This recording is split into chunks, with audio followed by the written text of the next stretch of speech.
السلام علیکم دوستو، میرا نام ڈاکٹر مبشر محمود اور آپ دیکھ رہے ہیں میرا یوٹیوب چینل لائف فورم۔ دوستو، یہ جو مناظر آپ سکرین پہ دیکھ رہے ہیں یہ دل دہلا دینے والے مناظر ترکی کے ہیں۔ جیسے کہ آپ جانتے ہیں کہ گزشتہ دنوں ترکی، شام، لبنان میں ایک ہولناک زلزلہ آیا جس نے دیکھتے ہی دیکھتے بلند و بالا عمارتوں کو زمین بوس کر دیا، نیند میں سوئے لوگوں کو ابدی نیند سلا دیا۔ ہزاروں جانیں جس میں بچے، بوڑھے، جوان، مرد، عورتیں شامل تھیں، ابدی نیند سو گئے۔ ایک اندازے کے مطابق تقریباً 12,000 کے لگ بھگ لوگ اس حادثے میں لقمہ اجل بنے۔ جو زندہ بچ نکلے ان کی آنکھوں میں جو ہولناک مناظر دیکھے، زندگیوں کو سسکتے دیکھا، لوگوں کی چیخو پکار کی گونج ان کے دل و دماغ پر ایسے اثرات چھوڑ گئی کہ وہ رہتی زندگی میں کبھی بھول نہیں پائیں گے۔ کسی کے پیارے چلے گئے تو کہیں پوری کی پوری فیملی اس دردناک حادثے کا شکار ہوئی، تو کہیں ننھا بچہ ہی پورے خاندان میں بچ نکلا جو اپنے ماں باپ، بہن بھائیوں کی شکلوں کو نظر سے اوجھل دیکھ کر سسکیاں لے لے کر رو رہا ہے۔ ایسے ایسے مناظر کے بیان کرنا مشکل ہے۔ ریسکیو آپریشن جاری ہے، بہت سے لوگ جن میں بچے، بوڑھے، جوان شامل ہیں ملبوں کے نیچے دبے ہوئے ہیں۔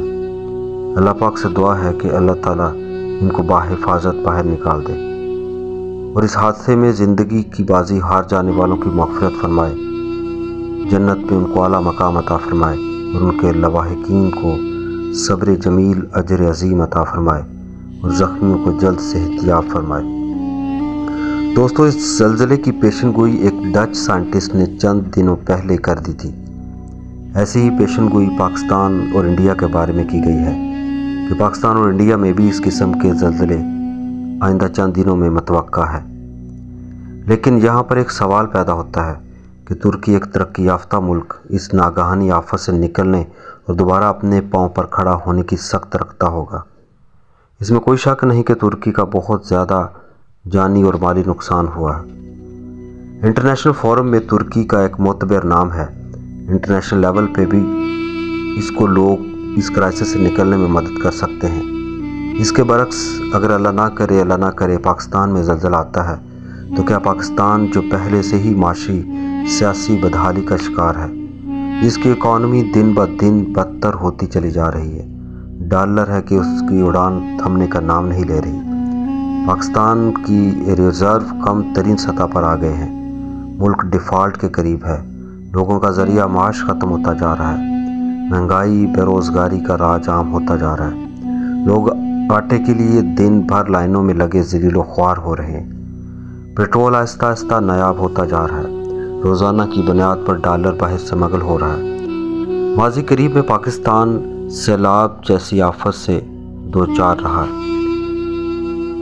ابھی سیلاب کی تباہ کاریوں سے جو انفراسٹرکچر تباہ ہوا، لاکھوں لوگ بے گھر ہوئے، اس آفت کے اثرات ابھی مدھم نہیں ہوئے، تو ایسے میں اگر اللہ نہ کرے پاکستان میں ایک اور آفت آئی زلزلے کی صورت میں، تو کیا پاکستانی قوم، پاکستانی حکومت ایسے حادثے سے نمٹنے کی صلاحیت رکھتی ہے؟ کیا صورتحال میں لوگوں کو ریسکیو کرنے اور ان کو محفوظ مقامات پر پہنچانے اور ان کے لیے راشن، پانی، علاج، معالجے کی سہولیات فراہم کرنے کی حکومت وقت نے کوئی تیاری کی ہے؟ کیا لوگوں میں اس بارے میں کوئی اویئرنس دی گئی ہے کہ اگر زلزلہ آئے تو کیا سیفٹی اقدامات کرنے چاہیے؟ کیا حکومت اور عوام موجودہ پاکستان کے حالات کے پیش نظر زلزلے جیسے قدرتی آفت سے ہونے والے نقصان میں ملک پاکستان کو دوبارہ سٹینڈ کر پائیں گے؟ کیا ایسی ناگہانی آفت کی صورت میں ملک میں غذائی جناس کا ذخیرہ موجود ہے؟ اگر نہیں تو کیا حکومت وقت اس سلسلے میں کوئی سنجیدہ اقدام کر رہی ہے؟ کیا ایسی صورتحال میں ملک میں ادویات کی وافر مقدار موجود ہے؟ ہسپتالوں کی کیپیسٹی اس صورتحال کو میں فیسیلیٹیٹ کرنے کی صلاحیت رکھتی ہے؟ کیا لوگوں کو اپنی مدد آپ کے تحت ایسی ناگہانی آفت میں ایک دوسرے کو ریسکیو کرنے اور سیفٹی معیار اختیار کرنے کے بارے میں اویئرنس دی گئی ہے؟ ان تمام سوالوں کا جواب آپ سب کے ذہنوں میں یقیناً نہ ہوگا۔ چلیں آپ کو بتاتے ہیں کہ کیسے زلزلے آنے کی صورت میں کون کون سی احتیاطی تدابیر اختیار کرنی ہوں گی تاکہ زیادہ سے زیادہ لوگوں کو محفوظ کیا جا سکے اور زیادہ اور بڑے نقصان سے بچا جا سکے۔ دوستو، زلزلہ آنے کی صورت میں سب سے پہلے اپنے اعصاب کو مضبوط کریں، بھگدڑ نہ مچائیں۔ اگر آپ گھر میں ہیں یا کسی مکان یا عمارت میں ہیں تو وہاں سے نکل کر فوراً کھلی جگہ پر آ جائیں۔ اگر آپ کا عمارت سے نکلنا مشکل ہے تو اس کے اوپر والے حصہ میں چلے جائیں تاکہ آپ کو ریسکیو کرنا آسان ہو۔ زلزلے کے دوران اپنے سر اور گردن کو کسی چیز کے نیچے چھپا لیں تاکہ سر کی چوٹ سے بچ سکیں۔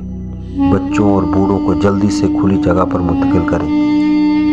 یہ کچھ احتیاطی تدابیر ہیں جو کہ سب کو اس بارے میں علم ہونا چاہیے۔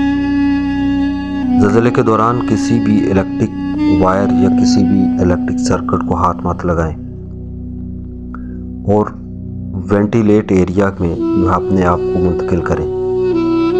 اللہ پاک سے دعا ہے کہ اللہ تعالی ہم سب کو اپنے حفظ و امان میں رکھے اور پاکستان کو ایسی آفات سے محفوظ رکھے اور پاکستانی عوام میں اتحاد پیدا فرمائے اور ایک دوسرے کی مدد کرنے کا جذبہ پیدا فرمائے۔